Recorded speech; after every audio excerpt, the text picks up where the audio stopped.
one of those things that would take a priority over report out, which you can, I think everybody can relate to. A very warm welcome to Tony. So, Tony, you are our first patient that has been involved in an RPIW all the way through the week.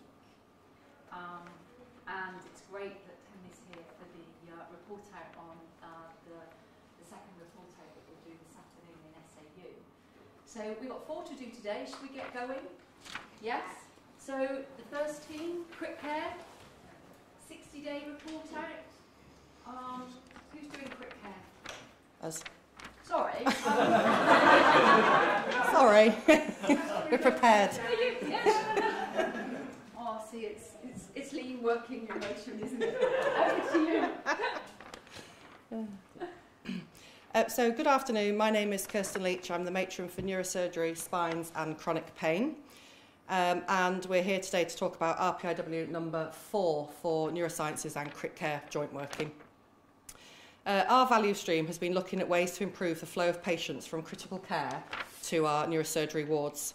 So far, we have worked on the EDAM process, bed manager communication, ward rounds, and then this one is concentrating on the rehabilitation prescription. The first slide is our project form. It outlines the process of referring patients to other hospitals for rehabilitation once they are medically fit and therapy fit. The process was, once the decision was made for a referral, a form needed completing by each specialist team member. For example, a nurse, a physio, occupational therapist, SALT, and a medic. The issues with this process were that the decision to refer could be done by anyone at any time. The form could be completed by anyone at any time. No one took ownership of the form. It was very rarely fully completed, and there was no way to know whether anyone had actually sent the form. So a number of issues there. This is the target process report. As you can see, the lead time, this one here at the top, says 52 minutes 32. So that was the time taken before our RPIW to actually fill out the form and send it off. So 52 hours, as you can imagine, is a lot. So in our first week, we managed to get that down to 2 hours 32. And then over the process of 30 days and 60 days, that hasn't greatly changed, but somebody will discuss the reason why. The second bit to look at is, where am I? The progress, the time-specific one, which I think is on the next page there. Oh no, setup reduction. So, filling out the form and sending it, we aim to get it to under 9 minutes. And the actual filling out of the form, we've got down to between 8 and 15 minutes. So the last timing was 11 minutes, 12 seconds.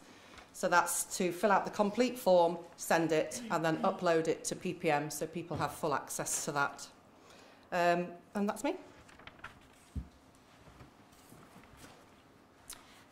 Hi, my name is Megan, and I'm one of the occupational therapists that's been involved in the RPIW and working on the neurosurgery wards.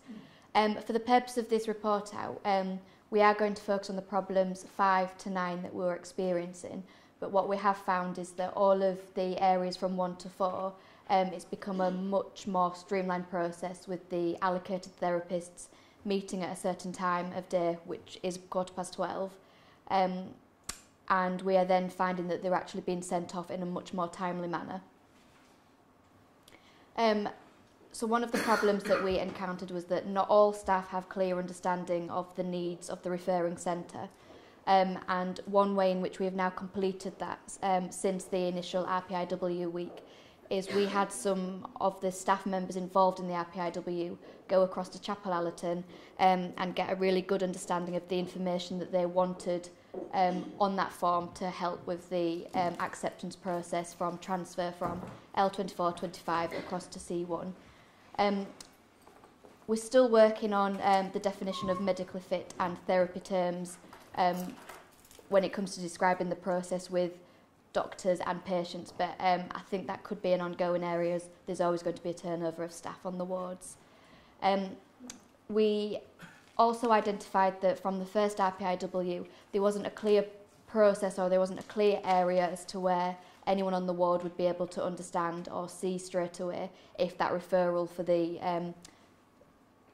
referral process had been completed. Since then, we've now had a form or had a column added on PPM that once someone's taken ownership for sending and uploading the form, it's clearly documented now on PPM for all to see. One of the areas that we found out about going to Chapel Allerton was that the feedback that we were putting on the forms was not completed to the standard that they would like. There was a bit of information missing, so we've taken that away. Make sure that, again, each allocated therapist is there at the 12:15 to make sure the information is up to date. And we since have one of the therapists at Chapel Allerton working with us every Tuesday and working with the C1 patients so that when it comes to those referrals meeting, there's a lot more up-to-date information being handed over between teams and staff. Thank you. So my name's Ryan, I'm a physio working on neurosurgery. So one of the things we've been working on is the definitions of medically fit and therapy fit. So what we've defined is medically fit is a patient who doesn't require any further neurosurgical intervention who's medically stable. And on contrast, a therapy fit patient is a patient who has the ability to engage in therapy sessions with clear goals and timelines in place to meet their best potential. So that's a patient who is appropriate to be referred onward for rehab when they're engaging in therapy. So one of the other things we've been working on is ensuring that referrals are uploaded onto PPM and that the information is there so that everybody knows the referral's been sent and the information is there for everybody to access. So as you can see in the picture there, it's much more consistently uploaded and the information is there regularly and easy to access for the nursing staff and for handovers. So we all know when the patients have been referred. So, hello, my name's Sarah Miller. I'm Head of Nursing for Neurosciences. We've been really lucky in that we've had a really, truly engaged home team throughout this RPIW, and that engagement has continued over the last 30 days. We have continued to use our standard process description, and we've not actually had to tweak this very much in the last 30 days because we demonstrated, as Kirsten has already shown, that it was working really well. If we think to reduce the time from 52 hours to 2 hours plus 7 to 11 minutes, that's an enormous achievement in itself. So it's just been about sustainability of the standard work description. The operators have still reduced from 5 to 3, so it's a doctor, so it's no longer a doctor, it's a physio, OT and nurse in charge that complete the referral form. The decision is still made on the board round at 10:15 for the patient to be referred for ongoing rehabilitation therapy in another organisation. And from that point, we were saying that there was a 2-hour wait state, but as we reflected on last time, we're not really seeing that as a wait state because it's time to go and discuss with the patient around their ongoing care and treatment and get their consent. So then the referral is then completed at the 12:15 meeting. And as you can see, the time taken is still extremely short, between 8 and 15 minutes, depending on the complexity of the patient. We have seen an improvement in the therapy staff that have been able to attend the 12:15 meeting, and Megan has set up a WhatsApp group. So now we've got speech and language therapy attending, so they know when a referral needs to be completed. So that's been really helpful. One of our sisters has just trying to promote the process across both of the wards. So she's done some posters which are present in the EDAN room where the actual referral takes place now. So we've definitely seen that our patients that are waiting for ongoing therapy are no longer being batched. We've not got a huge amount of patients waiting to have the referral completed and 4 or 5 referrals being completed in a day. We are managing to do approximately 1 referral a day, so we're meeting the demand of the patients working in one-piece flow, which is our dream. So for me, it's what else can we do to share this learning across our CSU and obviously across the organisation. And I want to take the process and the RPIW work that we've done within neurosurgery to our stroke wards, where we refer patients to the community stroke team, because we've got a very similar picture that patients are waiting for long periods of time for the referral to be completed. So I think we can take that learning now, really, just to try and improve things. So yeah, I think the team have done an amazing job, so thank you.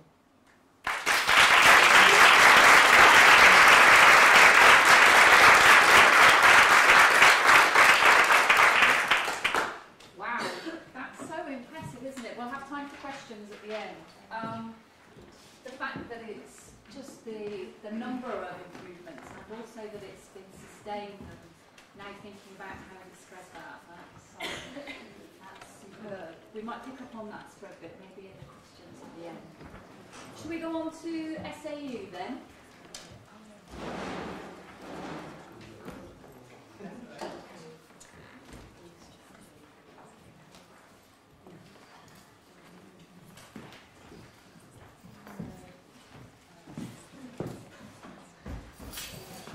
And will you introduce yourselves first? Great, thank you. So, this is your RPIW1, is that right? Yes, this Yeah. is the first of our RPIWs in the general surgery stream. It's a new stream. This is the patient communication stream. So this is your first report out? Yeah. Great. First 30 day, yes. Yeah, brilliant. Good. Yeah. Okay, there we go. So, hello, my name is Brooke. I'm a senior sister on the surgical assessment unit, and I was a process owner for this RPIW. I just wanted to firstly start by thanking Tony for attending today. Tony was a patient on the surgical assessment unit and came through the whole week with us, and it's really important to us that he's here to see what we've changed, maintained from that week. So thank you for your time again, Tony, for being here. First of all, I'm going to show you our project form. This was our project form from the RPIW. We concentrated on patient communication for this. We were finding that the patient communication through SAU was variable, and that was the method that we wanted to improve. Surgical Assessment Unit is a facility that offers specialist surgical opinions for patients through general surgery, gastrointestinal surgery, medicine, and with urological problems. Patients come from primary care, and they also come from A&E, and can be referred through multiple streams. So there was a lot of variation in what we were receiving. This is our target process report. So the main things I want to concentrate on here are the lead time. So when patients enter SAU, they need to go through a triage process, and they have to do that before they can be seen by any member of the medical team. We were finding that the time to entering SAU to the time for this finishing was around 22 minutes. We've managed to get that down now at 30 days to 7 minutes and 45 seconds, which is a sustained improvement of 65%, and it means that patients are ready for the doctor to see much quicker and much safer. One other aspect which we've been concentrating on and made some great progress with is about how the patients feel. So we created a leaflet and they feel that that is helping, and we've had a 29% improvement in how they feed back to us on our questions when we ask them if they understood what would happen throughout their journey in SAU. We've still got some progress to make on that, but we'll discuss that later.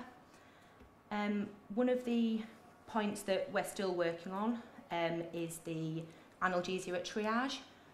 So you'll see there is a 0% change in that at the moment. However, due to the Christmas period and things, we've not been able to get the training that we need for the staff. But we're already working on it, and all the training packages are available for the staff. The other thing that we're very, very proud of is the blood sampling. So we had a target of getting all our blood samples sent within 5 minutes. We've managed to consistently get this down to 10 minutes, and actually 50% of them are still going within that 5 minutes. So that's great, because the initial data showed that patients were waiting 30 minutes from bloods taken to them actually being sent to the labs, and sometimes longer. So to get that down to everybody's being sent within 10 minutes and the aim of 5 is really good. So, hello, my name is Davin and I'm a team member for this RPIW. So this is what went well in the last 30 days. So we've been holding regular meetings with the sponsors for newspaper review and updates. Excellent engagement from home team. We've maintained improvement in the triage time. We've embedded the new triage form. Embedded patient communication leaflet and visa handed to every patient attending SAU. Observations from the nurse in charge that less patients are asking what's next and what they are waiting for. All blood samples are going to the lab within 10 minutes. And one thing I would like to add, which isn't actually on this slide, is that the virtual ward is working really well, so we can actually see what's expected via PCAL and A&E.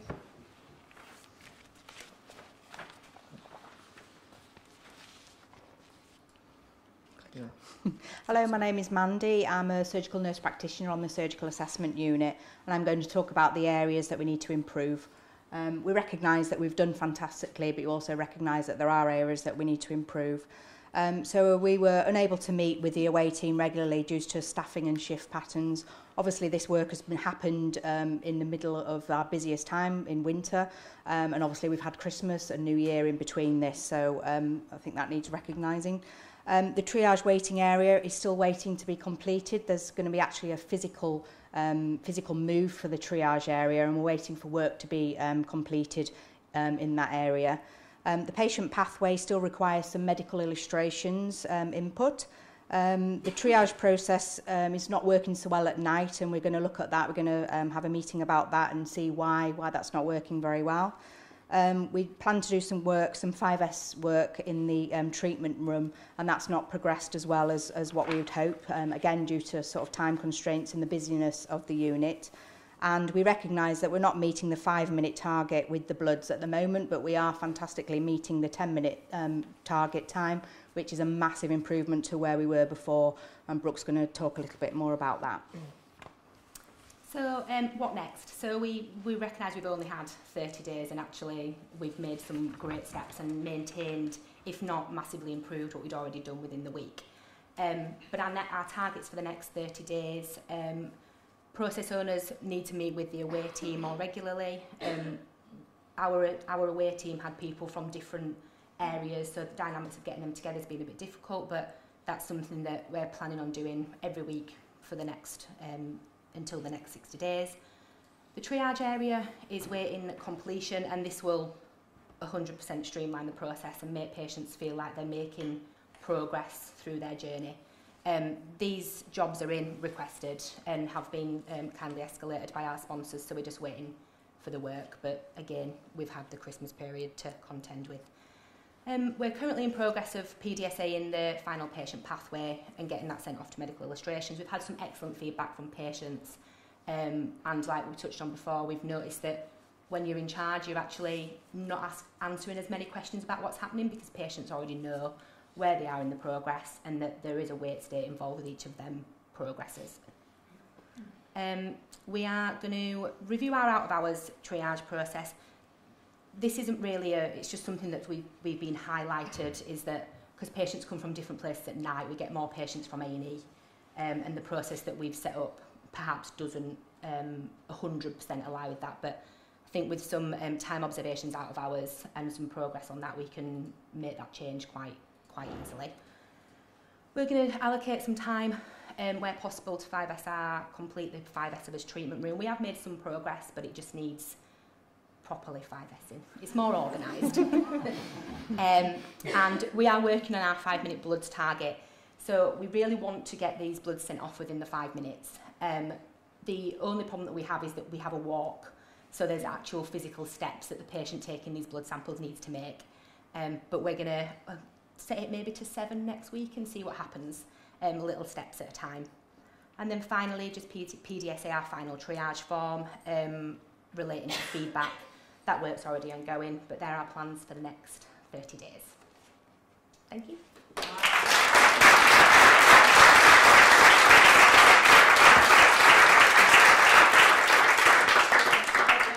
Thank you. That's so good. And we'll hold on to your questions to the end, folks. Yeah, I've got that was Absolutely.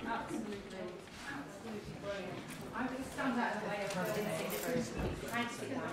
just need to say,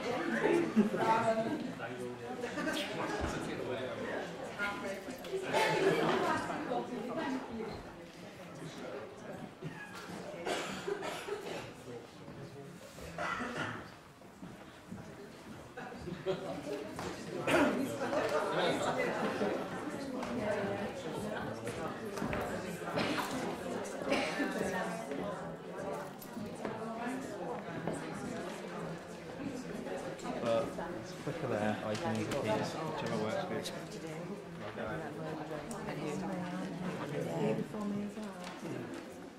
Feel free to put it out there so that the patient experience it. So, cardiac team, yes? Yes. You're going to introduce yourselves again? We I will. had the pleasure of introducing your RPIW, didn't I, 4 weeks ago? So here we are, 30 days later. Can't wait to see how you're getting on. Do you want to introduce yourself to everybody else? Hello, my name is Helen Rowbottom and I'm the matron for interventional cardiology and adult cardiac surgery, and I was the sponsor for this first RPIW. The cardiac value stream was set up to look at the whole of the cardiac surgical patient pathway, and we did identify a number of opportunities where we could improve the patient experience. There was lots of ideas, but we felt that the main defect was the ICU bed availability, which was having a negative impact on the number of patients being able to have cardiac surgery. We cancelled a number of patients due to there not being cardiac ICU beds available. So it was decided that that would be the first process that we look at through the RPIW process. And the team was set up and they worked incredibly hard during that week. And they made a lot of significant improvements. And I'd just like to take this opportunity again to thank the team for all their hard work, which has been continued throughout this 30-day period. And also extend those thanks to the wider team, because they have now engaged with the process to ensure that the improvements that were made within that week have now continued and are becoming sustained in everyday practice. And I'll hand you over to Jane Atkins, who was the process owner for the RPIW. So, hello, my name is Jane Atkins. I'm the matron on cardiac ICU. I'd like to start with showing us our project form, just sort of showing us the outline that we needed to do to try and, we came up with a lot of ideas to try and reduce the, to improve patient flow through ICU so that we did actually have beds available. Our target process report shows that that we did make some headway, which we will explain as we go through. But firstly, I'd like to start with the good news, which is that actually we managed 43 days without cancelling a patient due to no critical care capacity. And there was no patients in November cancelled, and only 3 in December. We appreciate that December we had a number of annual leave, bank holidays, so it was a slightly different result.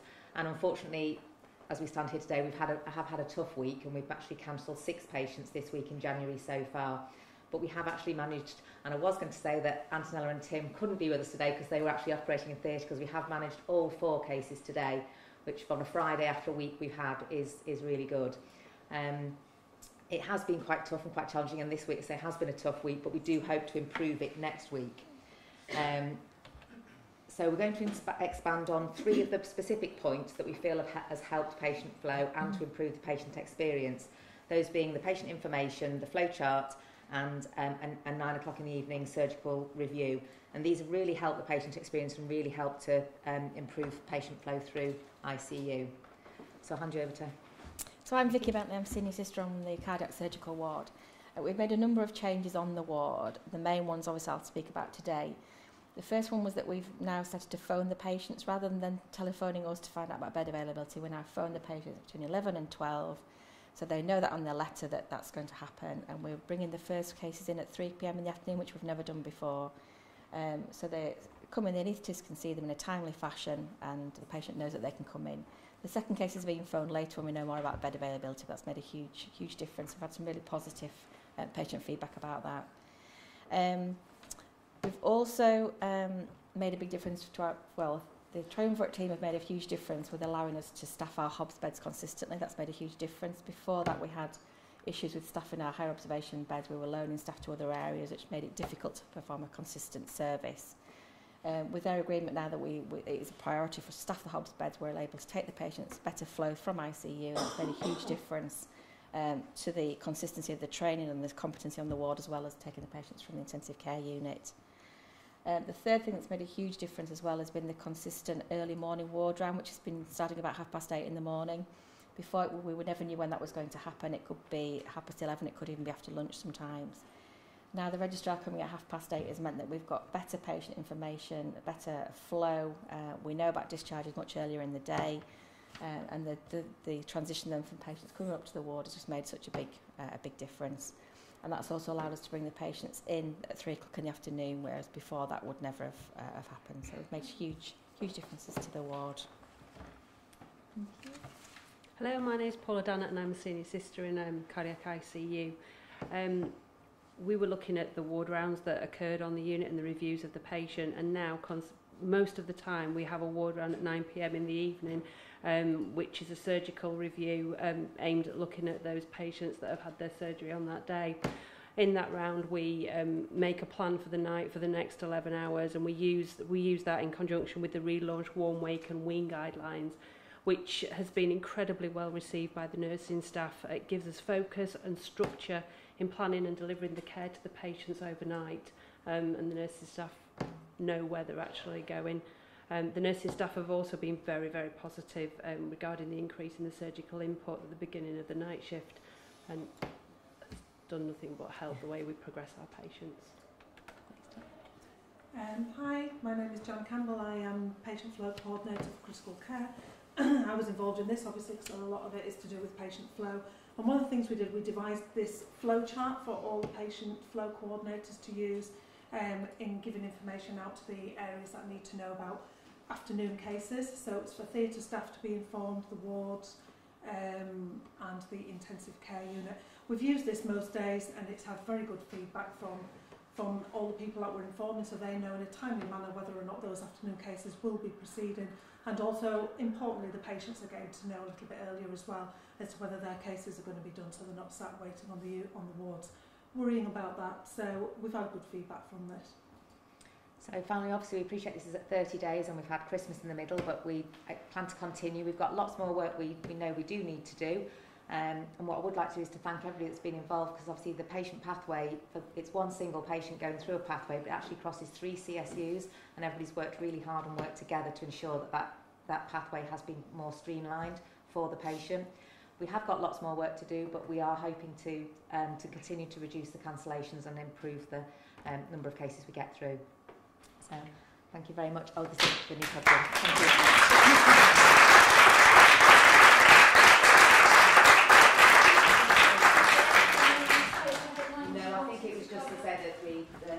Come up a bit small, but just to say there's lots more work to be done, but it's work in progress. Thank you. Wow, I think so much learning in all of these, isn't there? Brilliant, absolutely brilliant. So let's do our 4th and final report out, and then we can think about what questions we've got from the team. So Daniel, are you doing ophthalmology on your own? I am, yes, yeah.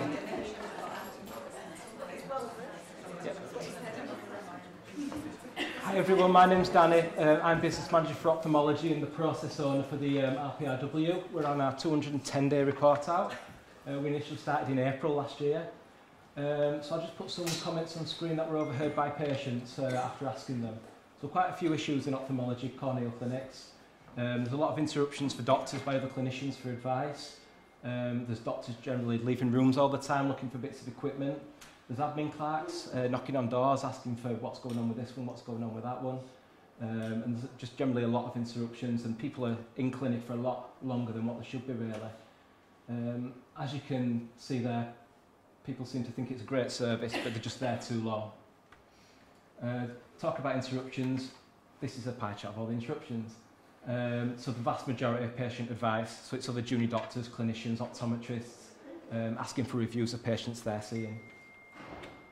So what we've done to try and sort some of these things out, so we've set up a production board, so all the nursing staff and the other doctors are aware who's in clinic, who's doing what on what day, where and when. This is a team agreement by the nursing team to fill this production board in every day. Let's keep it up to date, let's keep it accurate. This was the initial production board that we designed last April, just on a scrap of paper.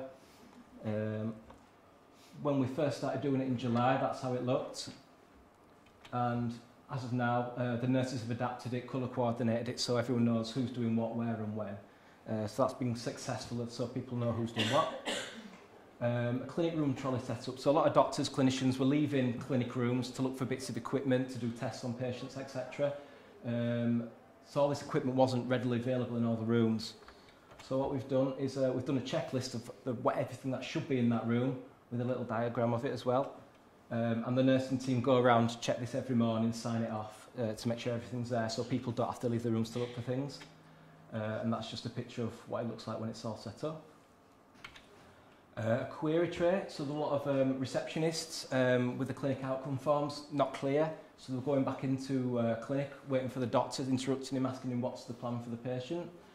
So we simply just set up a query tray. All the queries go in there, and at the end of the clinic, those are taken to the clinicians to go through all at once when all the patients have been seen.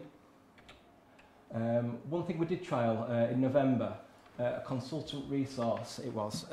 So instead of junior doctors and other clinicians queuing outside the consultant's store for advice, what we did was reduce the consultant's template, so they saw a reduced number of patients. And after every patient they saw, they'd go around from room to room, asking, is there anyone you want me to review, is there anything I can do to help you? To prevent these interruptions happening. That's just a summary of the template. So the junior doctors saw the same, the optometrists saw the same, the consultants went down from 11 to 6 per clinic. So that's Miss Ananda, O'Neill, consultant, who couldn't be with us today. And that's kind of what she's been doing. So after each patient, going to this room, going to that room, going to that room, just asking for advice. So she knew who needed advice. We used a Kanban, which is a visual aid, which the juniors would leave outside the room. So she was aware they needed her attention. If it was that side, it meant we want you to review this patient. If it was red, it means I want a discussion with you about this patient. The feedback from this week's trial, from the consultants, it gave a lot of time to spend with the trainees, offer better advice, support and training. More complex patients, it allowed you to spend the time that they need instead of just the 15 minutes that are allocated. Patients who are walked around from eye casualty, usually they had to be seen as extras, but with the reduced template they could slot in and clinic wouldn't overrun. And during that week we had a clinic every day, Monday to Friday. Only one of the clinics finished late, so it was a success. This is the target process report. Sorry, it's quite small as well. So the lead time, which is the time from check-in to leaving clinic, the baseline figure was 43 minutes, and in the November after the trial it had gone down to 39 minutes, so it's an improvement of 9.7%. Work in progress, which is the amount of patients currently in the process at a time, so they've checked in and they're waiting for review, waiting for tests, etc. There were 13 patients in the baseline figure, and in the November week it was down to 7. And the interruptions, that was the big one. So the baseline week, for 30 patients that we saw in clinic, there were 40 interruptions. The November trial, when we did the consultant resource, there was 1 interruption for 11 patients that were observed. So that's an improvement of 124%. Thank you.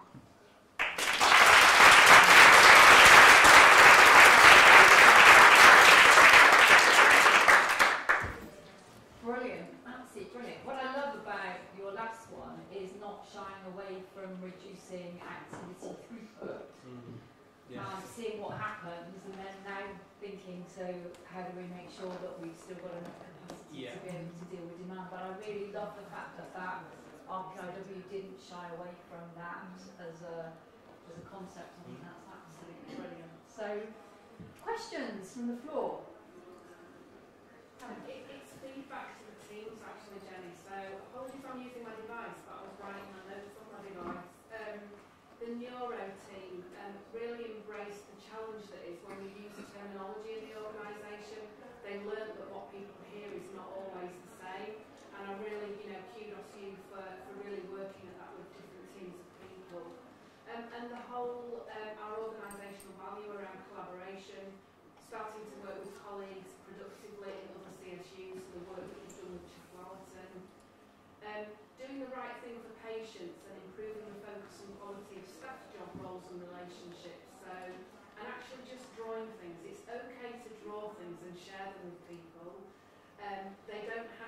fancy, produced by medical illustration. You're testing things and seeing what the response from staff is, so thank you for embracing that as an idea. Surgical assessment unit, it's not to be underestimated, and I'm sure Tony will comment about it, but the significant reduction in that lead time for a part of that process will have a really positive effect on patients, so well done. You're understanding the challenges of communicating with a broad range of people, and we know communication can never do enough of it, so well done.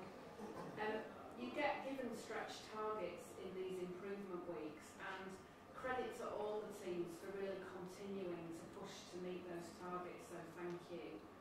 And also it's really important that we start having conversations about the improvement work that we find hard. I could go on. Cardiac. 43 days without a patient cancellation in ICU. Absolute credit. Really well done. And particularly, I know you probably feel a little deflated over the Christmas period, but that is really good quality, sustainable work. Shifting the balance from what we need as an organisation to what patients need. That phone call to patients instead of a patient having to ring in. All this work that we've heard of today is starting to bring control back into the workplace around how we do things and when we do them. My final comment to you, Danny, is 210 days. You keep coming and standing up here primarily on your own. So I know you've got colleagues in the audience who are supporting you, but we gave you a large scope in this improvement work, and all credit to you for coming back to every report out and sharing with us that you're pushing at this stuff.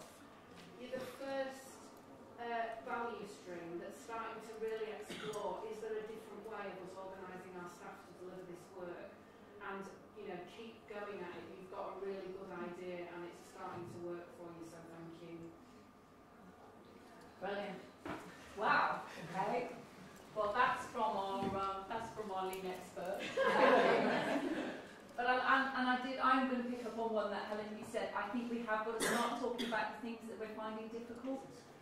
So I've not been here very long, but in report outs I see so many things that we're doing so brilliantly at, but I think we're now starting to hit some things as well, that this ought to be a place where we can share some of that learning and feel very comfortable about sharing that learning. So I think it's important that when we're doing report out we feel comfortable to be able to bring both successes and the bits that we're struggling with. So be really interested to learn from particularly cardiac next time maybe around, you know, what was the learning around what you did to hopefully get that back to the performance that you were seeing before, for example. Okay, any other observations or questions, David? David O'Reilly, one of the cardiac surgeons, but I'm just commenting as a Deputy Director of the Faculty of Surgical Trainers. I really like the ophthalmic work because actually good service and good training go hand in hand. They're not mutually exclusive. And it's something as a teaching hospital we need to embrace, that you can deliver good service in outpatients, doing exactly what you're doing, with a consultant going to see. Because I'm concerned that many trainee doctors are not seeing new patients, are not being supervised, we're not getting the history and examination being checked. So I think that principle needs to be extended to all our patients, to be honest. And I say, good work. Anybody else? Questions, thoughts? I'd just like to echo what Helen said. I think the work we've heard about today from all of the teams is really fantastic. And over the difficult winter period, it is really challenging. I've just got a question for the neurosciences team. So we talk about our colleagues in the process and the home and the away team. And I was just wondering if you'd had any feedback from the bed managers and your board round in the morning now that this process is up and running. We do a management call as well every day, and I suppose what we've seen is that our belief was that the number of patients that require repatriation and referral on we would see those numbers increase because we no longer had a backlog of patients waiting to be referred on. But actually we haven't seen that, so that's been the positive feedback. And so this week, for example, we've got 5 patients waiting for repatriation, 2 at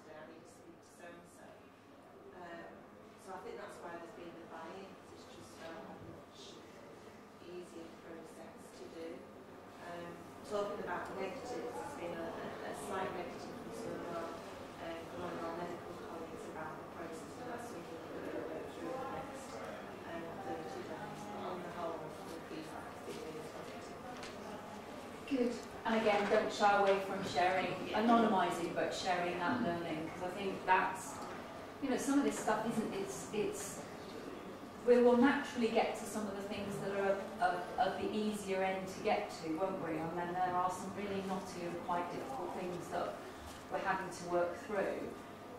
And I know as sponsor for my value stream, we're thinking about something that we're still not sure about and are trying to work through how we're going to do it, and are needing to use Virginia Mason to help us work that through. So, you know, this is all about learning, isn't it? And so is reporting.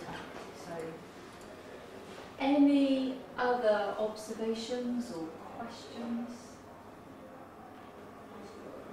Tim Cronshaw, patient representative on the SAU RPIW. A comment and a question. Comment first of all, I feel really privileged to be here and witness the can-do attitude of the staff of the Leeds Teaching Hospital Trust. It's just absolutely amazing.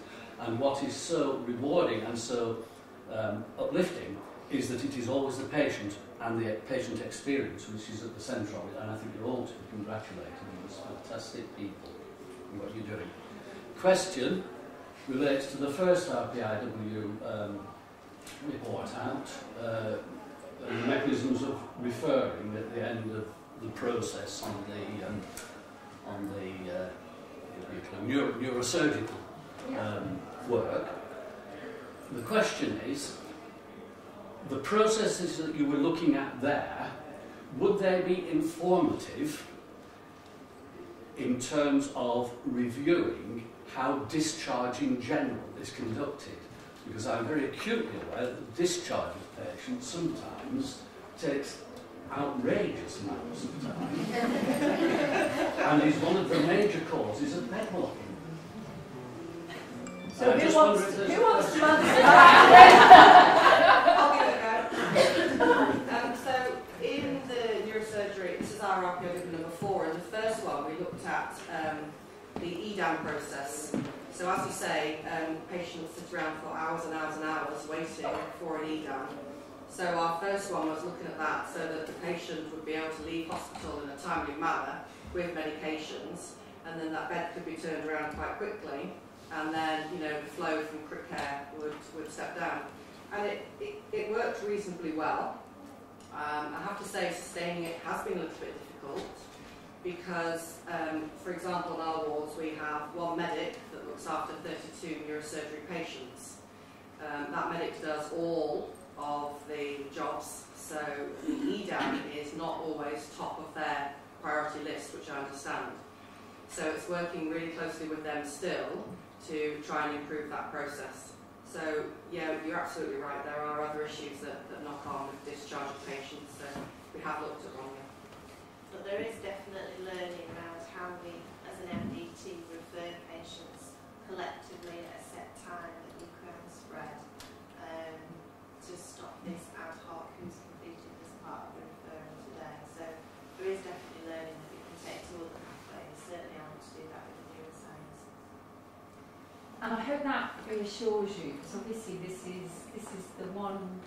your first experience of a report out. There's nothing that people in this organisation aren't up for tackling. Seriously. Yeah. So I can say that as a relatively new HRD, but it's genuinely, it follows on from what you were saying in terms of the can-do attitude of people in the organisation. There's nothing that people are not prepared to take this method to. If anything, they're choosing their most wicked issues. Anything else, or shall we end on that lovely set of feedback from one of your patients? Yeah?